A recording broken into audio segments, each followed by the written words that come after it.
కోసం, అన్యాయం జరుగుతా ఉన్న వాళ్ళ పక్షాన నిలబడడం కోసం ఎమ్మెల్యే లోపలికి పోయి ఈవీఎంలు పగలగొట్టే కార్యక్రమం జరిగింది.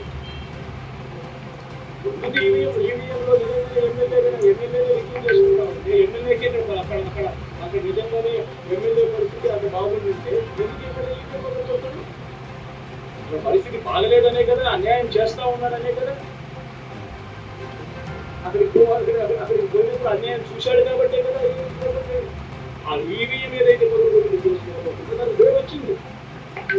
ఈరోజు తను వేరు అక్కడ లోపల ఉన్నది ఈవీఎం పగలగొట్టిన కేసులో లోపల ఉంది.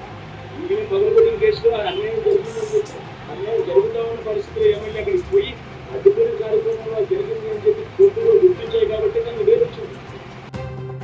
జగన్మోహన్ రెడ్డి గారు మాట్లాడిన తీరుకు నాగబాబు ట్వీట్.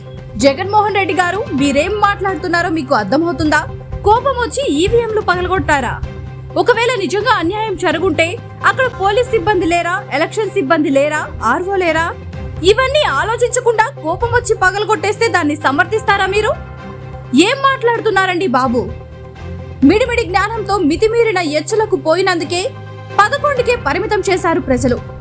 ఇకనైనా మెచ్యూర్డ్ గా మారకపోతే ఈసారి సింగిల్ డిజిట్ తోనే కట్టబెట్టడానికి సిద్ధంగా ఉంటారు ప్రజలు.